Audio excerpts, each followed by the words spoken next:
Puji Tuhan, senang bisa bertemu dengan Bapak dan Ibu kembali. Hari ini saya rindu mengajak Bapak dan Ibu untuk mempelajari satu tokoh di dalam Alkitab, di mana namanya banyak ditulis di Injil, yaitu Maria Magdalena. Siapa Maria Magdalena ini? Maria Magdalena ditulis bahwa dia berasal dari Magdala, kota kecil di pesisir barat Danau Galilea. Dan saya bisa menemukan bahwa dicatat sebuah peristiwa bahwa Maria Magdalena ini pernah dirasuki 7 roh jahat. 7 adalah angka dalam tradisi Yahudi, angka sempurna. Itu artinya dia sepenuhnya dirasuki oleh roh jahat. Nah, apa sebenarnya yang membuat sosok Maria Magdalena ini menjadi sosok yang begitu berbeda dengan yang lainnya? Ada 3 hal yang saya mau bahas, yaitu yang pertama, Maria Magdalena adalah orang yang mengalami kasih dan kuasa Kristus. Di Lukas pasal 8 ayat 2 dicatat begini. Dan juga beberapa orang perempuan yang telah disembuhkan dari roh-roh jahat atau berbagai penyakit, yaitu Maria yang disebut Magdalena, yang telah dibebaskan dari 7 roh jahat. Nah, Bapak dan Ibu bisa melihat bahwa di kisah Lukas pasal 8 ayat 2 ini dikatakan bahwa Maria Magdalena mengalami pelepasan dari 7 roh jahat, dan yang melakukannya adalah Yesus Kristus, di mana Tuhan Yesus berdoa melepaskan dia dari belenggu roh-roh jahat. Dan saya boleh melihat sejak itu Maria menjadi pribadi yang begitu mengasihi Tuhan. Dia sudah mengalami kasih dan kebaikan Tuhan. Dia sudah mengalami kuasa dari Tuhan, di mana dia yang dulunya terikat, terbelenggu dengan roh jahat, sekarang dia menjadi pribadi merdeka. Haleluya. Oleh sebab itu saya bisa melihat bahwa Maria menjadi seorang sosok pribadi yang begitu mengasihi Tuhan. Puji Tuhan. Yang kedua yang membuat Maria Magdalena berbeda dengan yang lainnya adalah yang kedua adalah mendengar dan melakukan firman Tuhan. Di Lukas pasal 10 ayat 39 dikatakan begini. Perempuan itu mempunyai seorang saudara yang bernama Maria.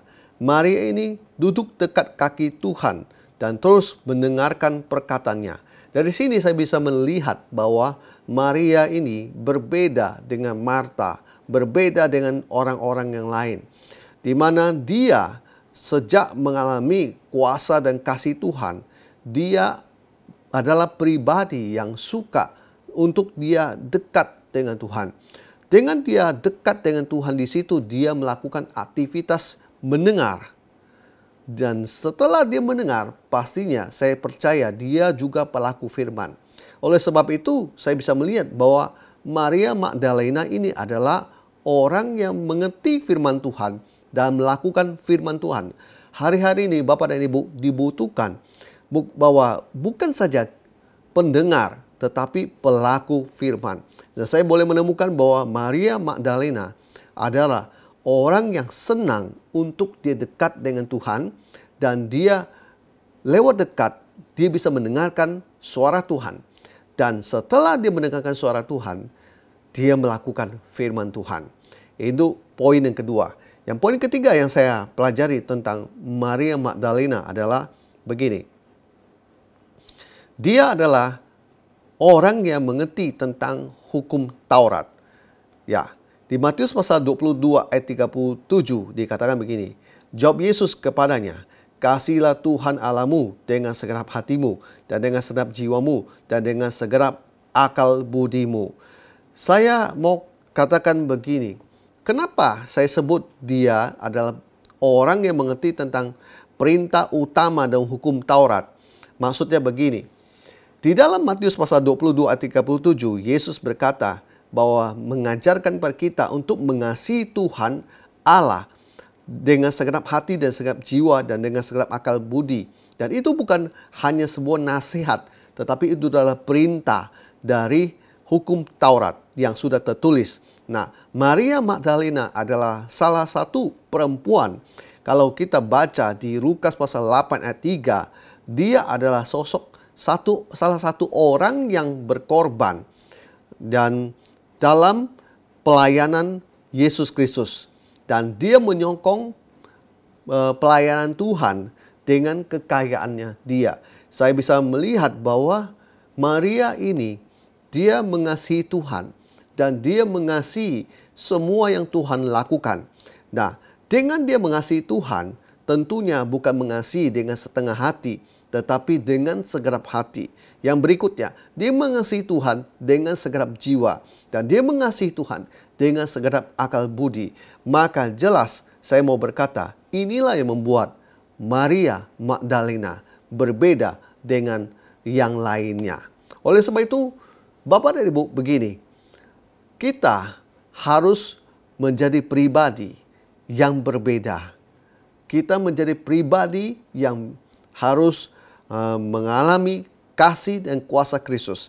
Setelah kita mengalami kasih dan kuasa Kristus, kita harusnya menjadi pribadi yang mendengar dan melakukan firman Tuhan.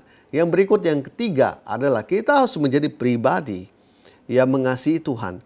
Jangan tanggung-tanggung.